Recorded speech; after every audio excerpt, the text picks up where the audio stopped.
Hello mga karelasyon. Ladies, alam nyo ba yung pakiramdam na meron kang crush, gustong-gusto mo na lalaki, pero parang invisible ka sa paningin niya. Dumadaan lang siya na parang hangin. So ladies, sa video na ito, pag-uusapan natin ang mga hindi pangkaraniwang mga tricks na pwede mong gawin para makuha mo ang atensyon niya.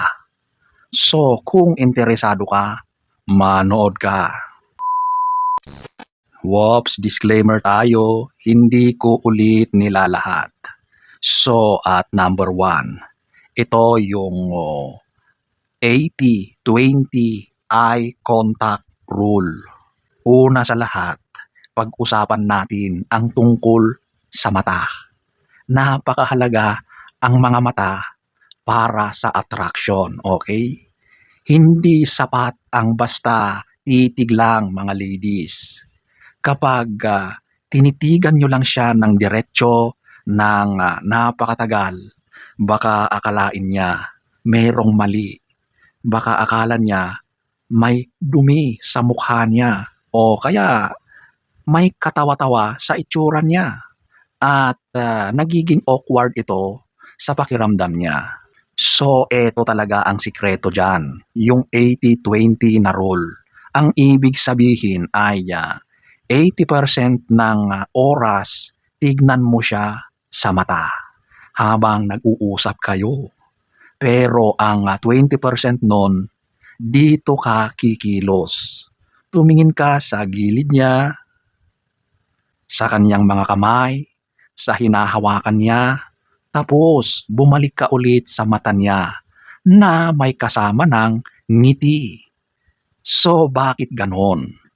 Ito ay nag-iiwan ng mystery. Para kang nagbibigay sa kanya ng isang bugtong riddle na gusto niyang masolve. Isipin mo, parang ang sarap basahin ang isang aklat, isang nobela, libro na may mga blankong pahina. Yun ang ginagawa ng 80-20 rule. Nag-iiwan ka ng blank space na gusto niyang punan o bigyang pansin. Number 2, ito yung ang kwentong bitin. Ito ay isang strategic vulnerability. Ito yung pag-iwan ng bitin. Literal na bitin ang kwento. So, halimbawa, may pinag-uusapan kayo, tapos ikaw ay tuloy-tuloy sa iyong kwento, sa iyong narrative. And then, all of a sudden, bigla kang titigil. Stop ka na. Tapos, lilipat ka na sa ibang topic. Ladies, alam nyo, yung nagtanim ka ng buto of curiosity sa utak niya. Napaka-effective na trick ito. Dahil ang utak ng lalaki ay isang problem solver.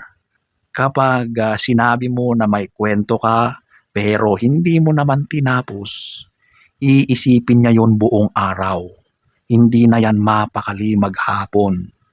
Kaya sa susunod na magkita kayo, siya na mismo ang lalapit at magtatanong, "Uy, ano nga ba yung kwento mo nung nakaraan? Parang hindi mo yata natapos o nakalimutan mo yata." O, di ba? Instant conversation starter na agad. Siya pa ang na-curious sa'yo. Siya pa ang gumawa ng paraan. Hinding-hindi mo na kailangang habulin. Number 3, ito yung magtanong ng isang unexpected na question. Ladies, huwag kayong magtanong ng kumain ka na ba? Ano ang ginagawa mo? Naku, huwag ganon. Mga generic na katanungan yan. Gamit na yan. Kumbaga, wala nang dating. Nakakaburyo. Parang random lang na tao na nagtatanong sa iyo ang dating. Sa halip, magtanong ka ng malalim pero magaan. Halimbawa na lang, Ano sa tingin mo ang unang napansin mo sa akin bukod sa itsura ko? O kaya kung magiging hayop ka, ano ka at bakit?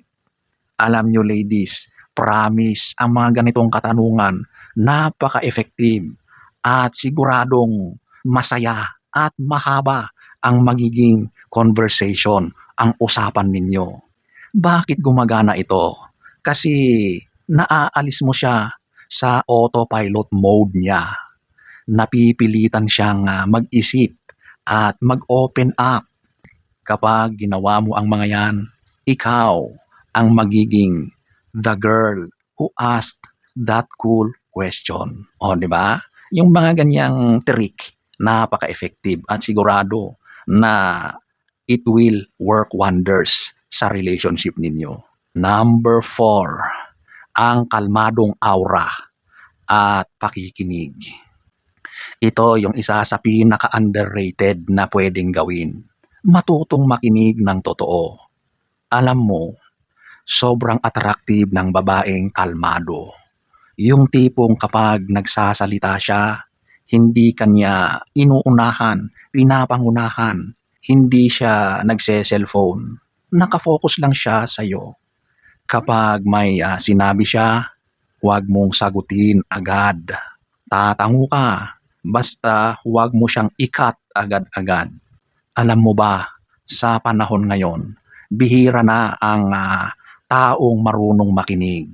Kapag nararamdaman ng lalaki na safe siyang mag-share up sa'yo, hindi niya nararamdaman na hinuhusgahan or ginajudge siya, mas magiging kalmado at kampante siya sa presence mo. Siyempre, kapag natapos na ang usapan ninyo at hindi na kayo magkasama, mararamdaman niya na parang merong something missing.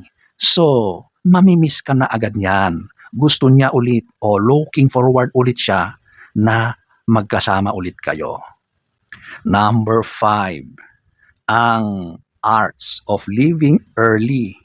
O ito yung pag-alis ng may kasamang karisma. Alam nyo ladies, matutong umalis habang masaya ang usapan. Huwag mong ubusin ang oras nyo hanggang sa maging awkward na at wala na kayong masabi.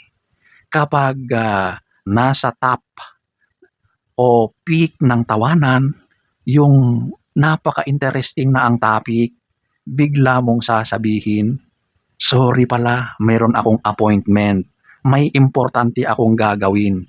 So, aalis ka, di ba? Ngayon, yung pag-alis mo na puno ng saya, biglang naputol. Habang ikaw ay umaalis, iniwan mo siya ng nakangiti at nag-wave ka pa habang paalis ka. Walang masyadong mahabang paalam. Cut short. Ano ang ginagawa nito sa lalaki? Iniwan mo siya on a positive peak. Ang huling memory niya sa iyo ay napakasaya at interesting. So, hahanap-hanapin niya yung feeling na yon. Maiiwan siyang napapaisip. Sana tumagal pa, sayang talaga. Kapag ganyan, nako, talagang gusto ulit ng lalaki na makasama ka. So, maaring kinabukasan, aayain ka ulit niyan para magkita kayo. So, ayan po mga karelasyon. Ladies, ang pinakamahalagang mapansin ay yung pagiging totoo ng pagkatao mo. Hindi kailangan ng nagpapakyut lagi. Yung lagi ka na lang nagpapapansin. Kapag tunay, genuine ka, natural na lalapit ang tamang tao sa'yo.